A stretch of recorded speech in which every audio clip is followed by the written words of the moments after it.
Good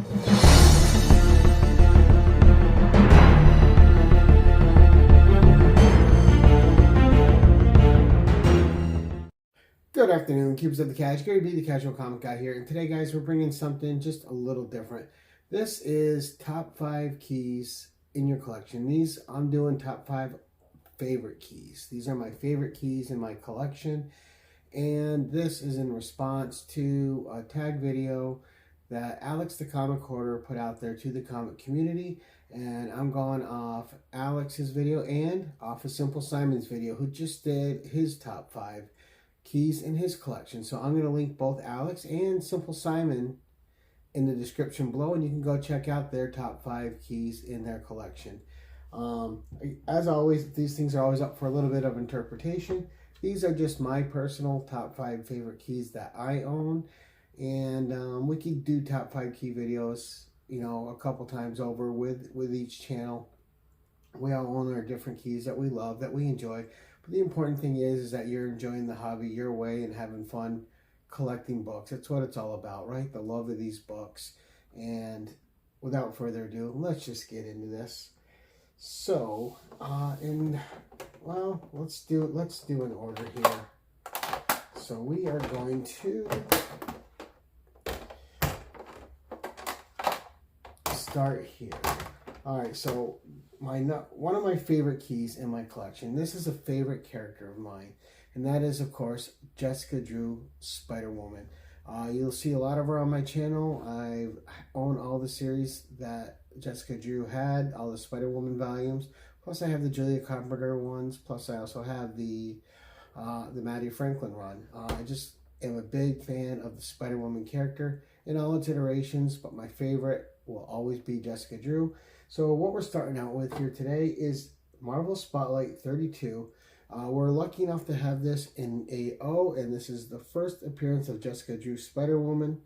And just a beautiful cover, and just absolutely gorgeous. And if you want to know what it says up here, it says Origin and First Appearance of Spider-Woman, Jessica Drew, Nick Fury appearance, Archie Goodwin story, Sal Buscema and Jim Mooney art, and a Gil Kane cover. All right, so just beautiful. And you'll see a couple Gil Kane covers in my keys. He was just one of the most prolific artists back then, just appearing on a bunch of stuff. But there we have our number 1. Number 2, another favorite character of mine. One I grew up reading, one I just always loved and enjoyed. And I have this in low grade is better than no grade condition. It was finally time to slab it and keep it at some point. So this is Amazing Spider-Man 194. We, of course, have the first appearance of Felicia Hardy, the Black Cat. All right, one of my all-time favorite characters, so super happy to have this in the collection. And yes, I finally slabbed it. No, it's not a high grade. And also, I don't care. I just love this book. And we'll read you what it says in the blue up here. So, of course, first appearance of Black Cat, Felicia Hardy. Mysterio appearance. Cover art by Al Milgrom. Art inside by Keith Pollard and Frank Giacoia. And story by Marv Wolfman. And there we go. Our first appearance of Felicia Hardy, the Black Cat. Now, next up is these books define who I am as a reader. Mostly define my channel. These are from characters that were created that I've loved my entire life, that I've read over and over and over again. I read over and over and over again, year in, year out, never tire of the stories. It all started with Roy Thomas and then Robert E. Howard. Roy Thomas was my gateway to Robert E. Howard. So first up, we're going to go with Conan the Barbarian, issue number 1.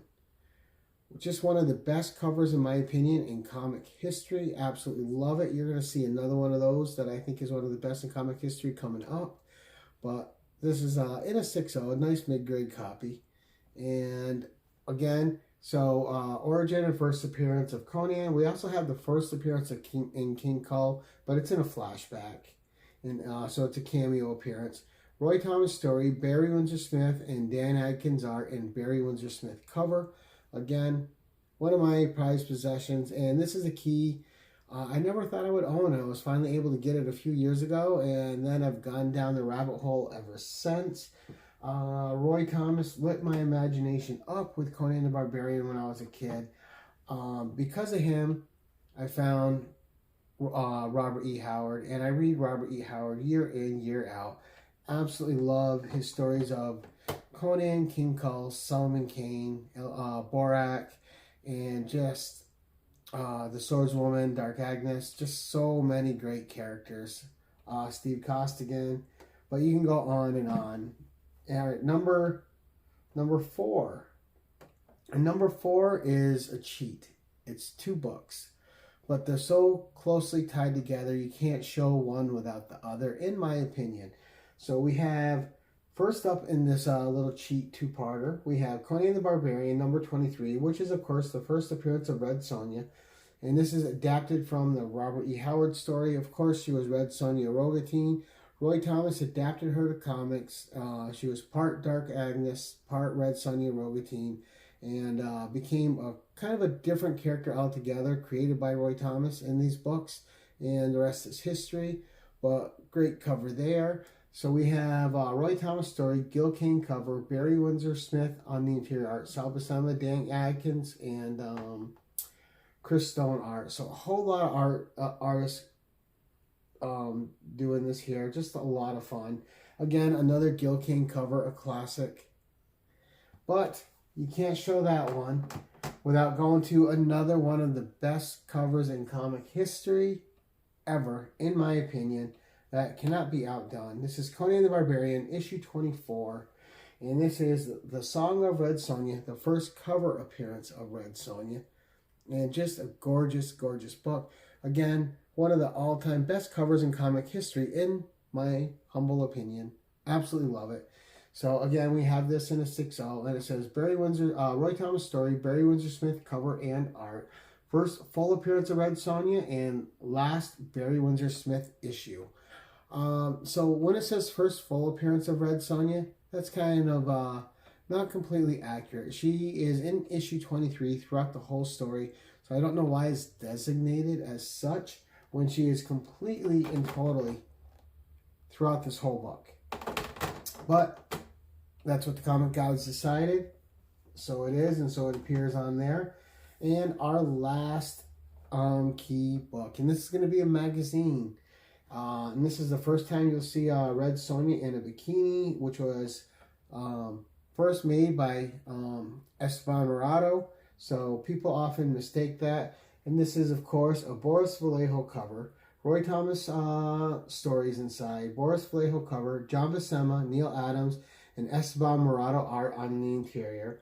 Black Mark series by Gil Kane begins. So also first appearance of Black Mark. There's a Red Sonja story inside, and King Kull article by Glenn Lord. And we are, of course, talking about The Savage Sword of Conan, issue number 1.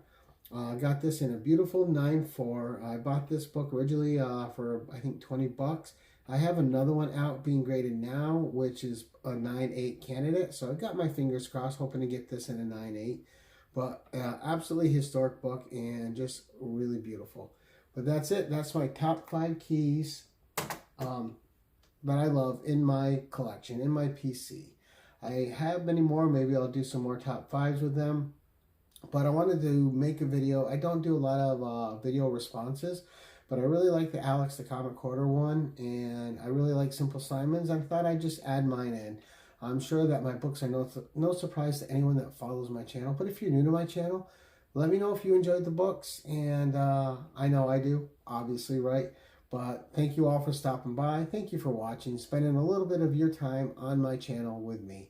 And until next time, keep it casual.